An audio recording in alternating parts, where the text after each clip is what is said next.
Alright, I want everyone to shut their eyes right now. Everyone shut your eyes. Even you, Miss Thompson. Alright, shut your eyes and imagine yourself playing your favorite sport or activity. For instance, say you're playing basketball. You're dribbling it up the court, you pass the ball, you get it back, all without saying anything, and you shoot it and make it in. Alright, you can open up your eyes now. I know not just for me, but for all of you, that would be extremely difficult.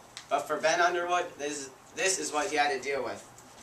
Throughout Ben's life, he was blind, but that didn't stop him from being a regular kid. Ben was not only an inspiration to many, but from fighting cancer to learning how to see again, and he always took his life for granted, are just a few reasons why I nominated him for my World Hall of Fame. Ben was born on January 26, 1992 in Southern California as a healthy baby. Until he was 3 years old, he was completely healthy and there's nothing wrong with him. But when he was 3, his mom discovered that his right pupil became extremely white and he started to itch his eye a lot. So they rushed him to the doctor's office.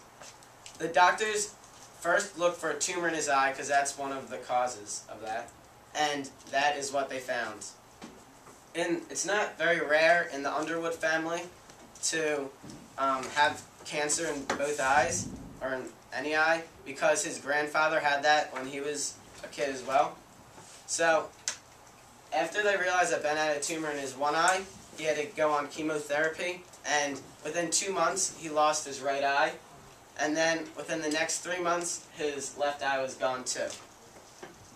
But this did not stop Ben at all. When Ben was just 1 year after when he lost his eyes, Ben told his mom that he could see again. But Ben's mom wasn't so sure what he was talking about. But Ben said he could see anything that his mom could see. And his mom knew that once you lose one of your senses, like your eyes, all of your other senses, like your ears, your nose, that all is going to get extremely better. So, what Ben used to see was something called echolocation. Echolocation is the ability of humans to sense objects in their environment by hearing echoes from the objects. This is extremely rare. He was the only one that was using this echolocation, and it's almost like active sonar, if any of you guys know what that is. It's almost what bats and dolphins use, who also don't have good vision, but they use their other senses. And if you don't really get what echolocation is, it's pretty much, pretend I was walking down the street, and then there's a trash can right here. His eyes would be shut, well, they'd be open, but he couldn't see anything. And he would tick like tick, tick, tick, and the echo of the ticking would bounce off the object and it would come back to him. And since his ears were so strong, he could tell what it was. This did not, since he knew how to do echolocation, this didn't stop Ben from doing anything that a normal kid. I know it's hard to believe, but Ben even could play video games, ride his bike down the middle of the street, rollerblade, play basketball, anything you name it, he could do it, even though he couldn't see a thing.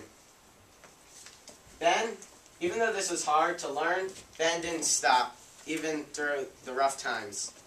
Since Ben had a great story, he was allowed on many shows. He was on the Oprah show, the Ellen show, and he was just all over the news.